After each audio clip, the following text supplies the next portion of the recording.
गरीब मायका। मोहिनी के 3 बेटे थे। पति खूब अच्छा कमाता और बड़े घर के ऐश सब था मोहिनी के जीवन में। लेकिन एक चीज जो नहीं थी वो थी सुकून। मेरी बहन और मेरा भाई दोनों गरीब, लेकिन मैं मेरे पास तो नोट की बरसात है। तभी मोहिनी की बहन वीना उसके दरवाजे आ जाती है। अरे मोहिनी, कैसी है? मेरे घर में ना सिलेंडर खत्म हो गया है। तेरे पास तो इतने पैसे हैं, भरवा देना मेरा सिलेंडर। पैसे जैसे ही आ जाएंगे मैं दे दूंगी। तभी मोहिनी का पति राकेश आ जाता है। क्या है विना, ये अपने घर की परेशानी हम लोगों के घर ना गाया करो। तुम्हारी बहन को तुम लोगों पर तरस आ जाता है और वो पैसे देने लग जाती है। मुझे ये बिल्कुल पसंद नहीं है। ओ जीजा जी, नहीं, मैं तो वो बस अच्छा मैं चलती हूँ। वीना वहां से चली जाती है। उसके जाने के बाद अच्छा किया जो आपने सुना दिया। अरे न जाने क्या सोचकर मेरे घर आ जाती है कि जैसे यहाँ तो भंडारा भरा है। अरे कितना तो दे दिया। अच्छा जी, जरा 1000 तो देना।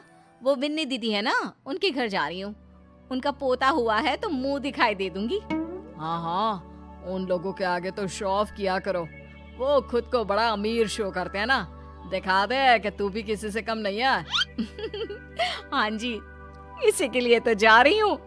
मोहिनी तैयार होकर अपनी बुआ की बेटी के घर जाती है, जहाँ उसके पोते का कार्यक्रम चल रहा होता है। वहाँ वीना भी आई होती है। अरे वीना, क्या जरूरत थी यहाँ आने की? तेरे घर पर गैस नहीं है तो वो भरा लेती। क्या करूं मोहिनी, बुआ को बुरा लग जाता नहीं जाती तो। वैसे मेरे पास एक जोड़ा बच्चे का कपड़ा रखा था, वही अपनी चांदी के पायल के साथ देने जा रही हूँ। घर पर गैस थी नहीं, सोचा परिवार यहीं खाना खा लेगा, बाकी सुबह का सुबह देखा जाएगा। मोहिनी को बहन पर दया आ जाती है। वो पर्स से 1000 रुपए निकाल कर दे देती है। ले विना, लेकिन पैसे वापस कर देना, तेरे जीजाजी हिसाब लेते हैं।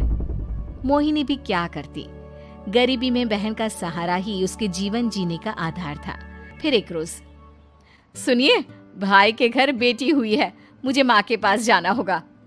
अरे उस घर में ना कूलर है ना एसी, कैसे रहोगी तुम? हाँ, वही सोच रही हूँ कि अकेली जाऊं, बच्चों को साथ ना ले जाऊं। चली जाओ, लेकिन ये जो तुम अपने गरीब परिवार से मिलने चली जाती हो ना, मुझे बिल्कुल अच्छा नहीं लगता। पता नहीं मैं भी कैसे मैनेज करती हूँ, लेकिन क्या करूँ। मोहिनी भाई भाभी के घर आती है। मोहिनी, कैसे आना हुआ? तू यहाँ हम लोगों के घर रह लेगी या फिर किसी होटल में रहेगी? क्या हो गया है माँ? मोहिनी को क्यों ऐसे बोल रहे हैं आप? अरे तू नहीं जानती अपनी ननद को, पैसे वाली है ना, तो ऐड कुछ ज्यादा ही है। मोहिनी को माँ की बात का बुरा नहीं लगता है, क्योंकि उसे पता ही नहीं चलता कि माँ उसे जली कटी सुना रही है। वो भाभी की बच्ची के साथ लेन देन करती है और वहाँ से चली जाती है। उसके जाने के बाद, माँ, क्यों आप मोहिनी को इतनी सारी बातें सुनाती हो? भाई का बेटा बोल पड़ता है। माँ, क्योंकि दादी जानती है कि बुआ के अंदर घमंड है। सही बोल रहा है मोहन। बहू भले तुझे ना दिखता हो, लेकिन मुझे और मोहन को दिखता है कि वो कितनी घमंडी है। मोहिनी मायके आती है, जहाँ गरीबी के कारण चीजें कम होती हैं। इस मोहन के बच्चे को काम पर लगा दो ना, किसी दुकान या किसी होटल में। बर्तन धो लिया करेगा, कम से कम 4 पैसे और आएंगे घर में। देख मोहिनी, माना तेरे पास पैसा है, लेकिन तेरे भाई के दिन इतने भी बुरे नहीं चल रहे कि वो अपने बच्चे की पढ़ाई रुकवाकर उससे बर्तन धुलवाए। मोहन माँ की ओर देखता है, जैसे आंखों से बोल रहा हो, देख लिया बुआ का हाल। हाँ मोहिनी, बात तो सही है, लेकिन अभी मोहन को पढ़ना है। आखिर तुम भी तो अपने दोनों बेटों को पढ़ा रही हो ना। मेरे बेटों से कैसे कंपेयर कर सकती हैं आप? अरे वो तो कलेक्टर बनेंगे। हाँ, कल को वो मोहन को नौकरी में रख लेंगे, क्यों? मोहिनी कुछ दिन और रहकर चली जाती है। धीरे धीरे दिन बीतता है मोहन बड़ा होता है और कड़ी मेहनत से सफल भी हो जाता है। मोहिनी, माँ के जाने के बाद तो तुमने भाई भाभी के घर जाना छोड़ ही दिया, क्यों?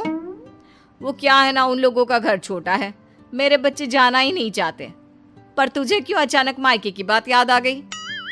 यार, मेरा तो मायका है, भाई भाभी है, मेरा तो आना जाना लगा ही रहता है। हाँ, क्योंकि तुझे आदत है ना ऐसे छोटे से घर में और कम पैसे में रहने की। वैसे क्या खबर है आजकल मायके की अपने? अब वो घर छोटा और कम पैसे का नहीं रहा, क्योंकि मोहन तो बहुत बड़ा आदमी बन गया है। फिर क्या? मोहिनी भाभी को फोन करती है। मोहन किसी बड़ी कंपनी का मैनेजर हो गया है क्या भाभी? क्या ये सच है? हाँ मोहिनी दीदी, अब तो हम लोगों के गरीबी के दिन कट गए। आपके भाई ने कोई अच्छे कर्म किए होंगे जो हम लोगों का बेटा इतना अच्छा कमा रहा है। देख लो भाभी, पहले भी आपने कई गलतियां की थी, आप थोड़ा संभल कर चलना। भाभी को मोहिनी की बात समझ में नहीं आती कि वो क्या कहना चाहती है। फिर एक दिन वीना मोहिनी से कहती है, मोहिनी, हमारा भतीजा मोहन अच्छा कमा रहा है, क्यों ना मैं अपने बेटे की नौकरी के लिए उससे बात करूं। अरे बुआ का बेटा है, ये सोचकर मदद तो करेगा ना। हाँ हाँ, क्यों नहीं करेगा, उसके बुरे दिन में तो हम भी खड़े थे। मोहन को वीना फोन करती है और अपने बेटे की मदद करने की बात करती है। हाँ हाँ बुआ, क्यों नहीं, आप सिद्धार्थ को भेज दें, मैं अपनी ही कंपनी में उसकी नौकरी करवा देता हूँ। दिन बीतते हैं, अब वीना के हालात भी अच्छे हो जाते हैं। क्या बात है वीना, तूने भी कार ले ली, वो भी इतनी अच्छी। हाँ मोहिनी, अपने भतीजे के कारण तो हम लोगों के दिन अच्छे हो गए। उसने सिद्धार्थ की नौकरी लगवा दी है, वो भी शानदार। ठीक है, लेकिन पैसे ख्याल से खर्च करना। वो क्या है ना, पैसे आने आसान है लेकिन संभालने मुश्किल। मोहिनी घर पर अपने पति से बात करती है। देखो ना, सबके पास पैसे हैं, एक वक्त था जब मैं ही अमीर हुआ करती थी। लगता है कि ज्यादा दिन नहीं रह पाओगी, मेरी नौकरी को कुछ साल ही बचे हैं और तुम्हारे दोनों लड़के निकम्मे हैं। उन लोगों को बोलो ना कि नौकरी करे। तभी वहां मोहिनी के बेटे भी आ जाते हैं। अरे हमें क्या मोहन समझा है जो दिन रात गधे की तरह काम करते रहे? खैर, दिन फिरते हैं और मोहिनी के पति की नौकरी भी खत्म हो जाती है। मोहिनी क्या करे, थोड़े से पैसे में गुजारा नहीं हो रहा है। तो क्या करे, मेरी समझ में कुछ नहीं आ रहा। मोहन को बोलो ना कि वो इन दोनों के लिए नौकरी देखे, जैसे सिद्धार्थ के लिए नौकरी देखी है। मोहिनी क्या कहती, उसे अपने वो दिन याद आ जाते हैं जब उसने भाभी से मोहन को नौकर बनने की सलाह दी थी। क्या हो गया, क्या सोच रही हो मोहिनी? यही कि वक्त कभी भी किसी का भी पलट सकता है, ऊपर वाले से डर कर रहना चाहिए।